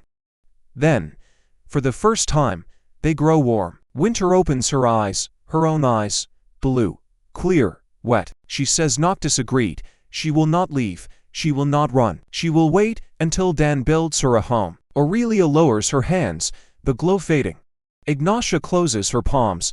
The flame gone. Meg takes her hand from her sword. Hannah exhales. Sunri lowers her bow. Finn finishes writing the last line and looks up. Dan stands. His knees creak. His back aches. His hands are numb. He steps out onto the steps into afternoon sunlight. Down in the village, music plays. Children shout. Market day. Ordinary life continuing as it always does. He sits down. He takes out his notebook. He opens a blank page. He begins to draw the 4th chapel. Dark glass, soft candle light, smooth walls. A door with the symbol of a moonless sky. A home for the night. Behind him, sound drifts from the temple, singing. Winter's voice, low and clear. He doesn't know the words. The melody is ancient, 1,000 years old. Aurelia joins, higher, brighter, two voices weaving together. Then Ignatia, lower, with a rough edge from disuse, three voices. Three goddesses singing together for the first time in 300 years. Meg stands in the doorway listening, arms crossed, face stone, eyes shining. Hannah sits on the floor crying and smiling at the same time. Sunri stands against the wall, lips moving, praying quietly the way her grandmother prayed. Finn writes fast, capturing the lyrics before they can be lost again. Den sits on the steps and listens. He notices a splinter in his palm. Old. Forgotten. He had meant to pull it out. Footsteps behind him. Aurelia comes out quietly in her linen shirt with the yellow daisy on the hem. She sits beside him. She sees his hand. She takes it in hers. One touch, a golden glow. The splinter is gone. The skin closes over it, clean and smooth, as if it was never there. They look at each other. Aurelia says thank you for fixing it. Dan says she fixed it. He just held the tool. Down in the village, children run up the path toward school. On the hill, Ignatia's bell sways in the wind. The chime rings out across the valley, clear and bronze and high. 3 moons hang as pale shadows against the daytime sky. White, blue, red, and beside them, where before there was only empty sky, a 4th flickers into being. Dark, small, barely visible, but there. Den smiles. He turns the page of his notebook and writes, Day 730. The temple lives, the house is full, there is still much work to be done. He closes the notebook, he stands up, he goes inside. There is a hinge to fix, a 4th chapel to build. Porridge to cook for 10 people. A chisel to sharpen, a roof section to check after yesterday's rain. There is always something to fix, and that, more than anything else, is what made Corin stay. Not prophecy, not destiny, not the pull of 3 moons over a foreign sky. Just the certainty that a building still standing means it wants to live, and that someone who sees it clearly has a responsibility to help. He had seen it clearly on the very first night, kneeling over a cold stove with the last spark of a lighter, choosing warmth over caution. He had never stopped choosing it since. The temple had been stripped of everything, its priests, its water, its fire, its memory, its name. What the order could not strip from it was the stone itself, and stone is enough. Stone is always enough, because you can build a stove from stone. You can fire clay on stone. You can carve a door from wood and hang it on iron hinges forged by hands that are learning to hold fire again. You can dig up a spring that someone else buried. You can plant seeds that have waited 300 years in a pocket. You can give a goddess of knowledge a pencil and a blank page, and watch the world start to fill itself back in. 3 years ago the temple on the hill was a ruin where 3 exhausted women had not eaten anything warm in 2 months. Now 10 people live within its walls and 30 children climb the hill every morning to learn. The mill turns on the stream below. The water flows clean from the hill to the village. The library grows by a volume each week. The bell rings at dawn. The smoke rises from the chimney. The garden blooms out of season because the earth remembers what it was for. Ignatia's fire is not what it was 3 centuries ago, but it is hers again, steady and alive in her palms, and growing. Winter's library will take decades to rebuild completely, but it is being rebuilt. 1 volume at a time, 1 page at a time, 1 word remember and set down before it can be lost again. Aurelia heals. She does not ask who believes. She does not ask who is afraid. She just places her hands on whoever needs it and she works. And soon there will be a 4th chapel. Dark glass and quiet candlelight and a door with a symbol that no one has carved in 1,000 years. A home for the night, so that the night does not have to become a catastrophe to be heard. Den had explained it to Noctis the same way he had explained everything else. Start with the structure. Understand the problem. Find the right approach. Don't break what can be opened. Don't leave sealed what needs to breathe. He had used the same logic on the dome, on the spring, on the forge, on the mill, on the blackened passages of winter's memory, on a 1,000-year grief that had hardened into something that could have ended the world. It was not heroism.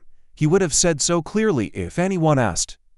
It was just the job, extended, indefinitely, into every broken thing that came within reach. He had come from a world with 1 moon, and no magic, carrying a multi-tool and a notebook and 20 years of knowing how to look at something ruined and see what it was trying to be. That turned out to be the only thing needed. The 3 moons were growing brighter, not dramatically, not all at once, but each week the white one was a little less pale, and the blue one a little less dim. and the red one a little warmer than before. The fourth moon was barely visible yet, a shadow in the sky, present but not bright, waiting for a chapel with dark glass and soft candlelight and a door to close against the endless day. Dan would build it. He would build it the way he had built everything else here, stone by stone, layer by layer, wrong the first time and right by the third, paracord and clay and patience and the knowledge that a thing that is still standing is a thing that still wants to live. Meg was training at the base of the hill, her voice carrying up the slope as she ran Hannah through a drill. Sunri was at her archery mark,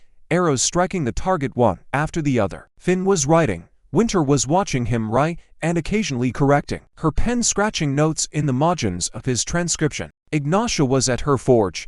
The ring of the hammer came up the hill steady and clear, working, making. The sound of it was indistinguishable from any blacksmith at work in any century. Aurelia was in the garden, moving slowly between the beds, her hands trailing across the plants, whispering.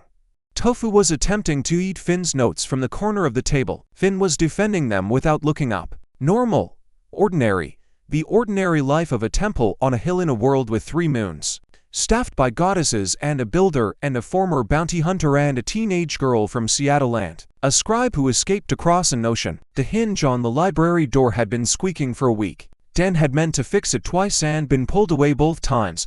Today he would fix it. He picked up his multi-tool. He went to the door. He worked the pin loose. He reshaped the worn edge with a flat file. He reseated it. He tested the swing. The door moved silently. He stepped back and looked at the door he had carved 2 years ago. The sun-tear berries, the vine, the leaves with their individual veins. It had weathered well. The wood was still strong. He pressed his palm flat against it. Good wood. Solid, still holding. He had learned something in this world that he had suspected in his own but never been certain of. The act of repair is not smaller than the act of creation. Sometimes it is harder. Creation starts with a blank space. Repair starts with what is already broken. You have to understand what it was before you can help it become what it is trying to be again. You have to care enough to look carefully. You have to be patient enough to go layer by layer. And you have to be willing to stay. That was the part most people forgot. You had to be willing to stay until the job was done. Dan was still here. The job was not done.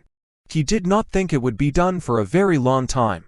And standing with his hand flat against the library door listening to the bell ring in the morning, wind and the hammer at the forge and Hannah's voice rising up from the training ground, and Tofu bleeding from the corner, he found that the thought did not trouble him at all. He had left a world with 1 moon and a job half finished. A beam falling in Portland, and an intern standing beneath it and a chose that took half a second. He had arrived in a world with 3 moons and a temple that had been falling for 300 years, and somehow the same instinct had carried over. Get to it before it goes down. Get between it and the thing that wants to break it. He hadn't saved anything with a sword or a spell or a destined bloodline. He had saved it with a notebook and a lighter with 1 spark left and the deeply ordinary conviction that if you can fix something, you should. He closed the multi-tool. He slipped it into his pocket. He stood in the library doorway and looked at the shelves filling with restored knowledge. Word by word. Memory by memory. 3,412 volumes. A long way to go. Good. He walked out into the morning. He crossed the courtyard. He stopped in front of the section of the eastern wall where the 4th chapel would go. He laid his hand against the stone. Cold, old, solid, good bone structure. He smiled. He went back inside to get his chisel. The 4th chapel wouldn't build itself. Neither would supper. Neither would the lintel above the schoolroom door that was beginning to sag. There was always something. There was always work. Dan had understood this about himself years before he crossed into a world with 3 moons. The difference was that here the work mattered in ways that left marks in the sky. Above the hill the 4th moon flickered, barely a shadow, patient and waiting and not yet bright. Below, the bell rang once more, clear and bronze. Ignatia's bell, made from her fire and his hands and 3 weeks of work and 1 long-held breath. Dan Corin, builder, restorer, sometime cook and occasional digger of holes, picked up his chisel and went to work. He always did.